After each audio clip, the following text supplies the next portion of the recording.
يا أيها الناس اعبدوا ربكم الذي خلقكم والذين من قبلكم لعلكم تتقون الذي جعل لكم الأرض فراشا والسماء بناء وأنزل من السماء ماء فأخرج به من الثمرات رزقا لكم فلا تجعلوا لله أندادا وأنتم تعلمون وإن كنتم في ريب مما نزلنا على عبدنا فأتوا بسورة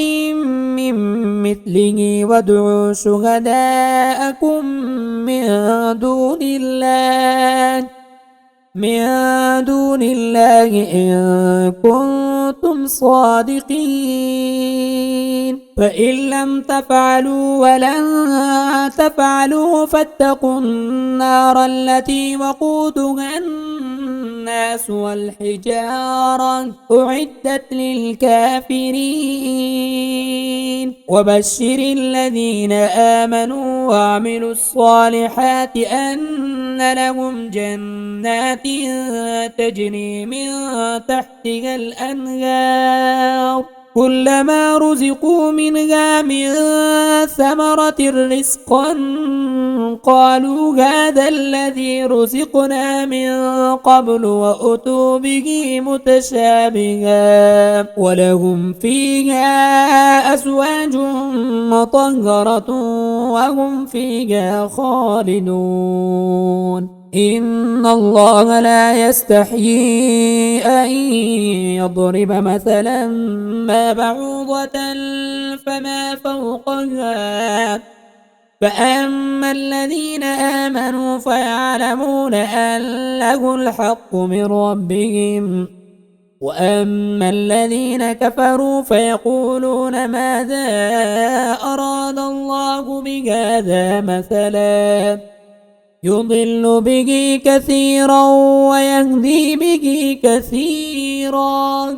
وما يضل به إلا الفاسقين الذين ينقضون عهد الله من بعد ميثاقه ويقطعون ما أمر الله به أن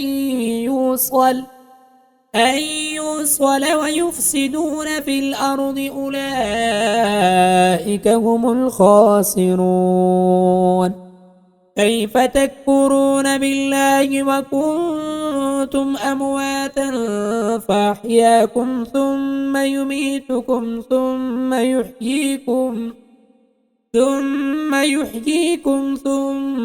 إليه ترجعون هو الذي خلق لكم ما في الأرض جميعا ثم استوى إلى السماء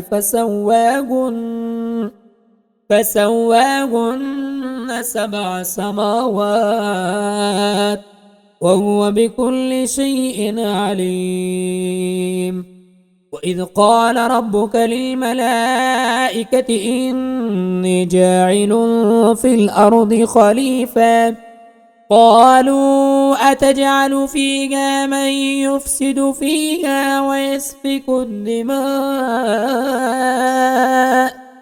ونحن نسبح بحمدك ونقدس لك قال إني أعلم ما لا تعلمون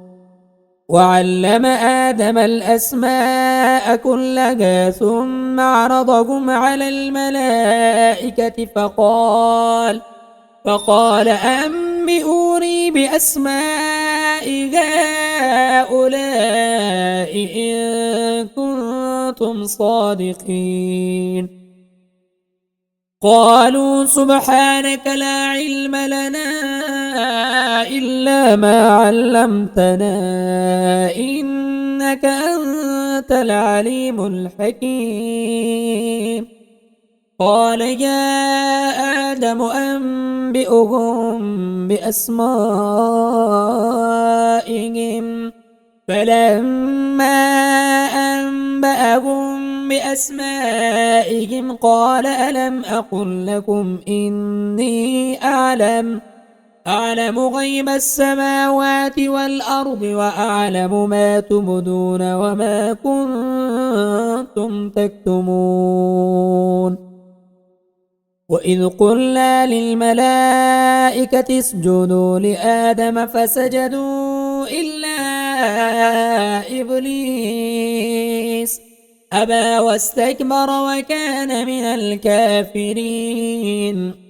وقلنا يا آدم اسكن أنت وزوجك الجنة وكلا منها رغدا حيث شئتما ولا تقربا هذه الشجرة فتكونا من الظالمين فأزلهما الشيطان عنها فأخرجهما مما كانا فيه وقلنا اهبطوا بعضكم لبعض عدو ولكم في الأرض مستقر ومتاع إلى حين فتلقى آدم من ربه كلمات فتاب عليه إنه هو التواب الرحيم قل اهبطوا منها جميعا فإما يأتينكم مني هدى فمن تبع هداي فلا خوف عليهم ولا هم يحزنون والذين كفروا وكذبوا بآياتنا أولئك أصحاب النار هم فيها خالدون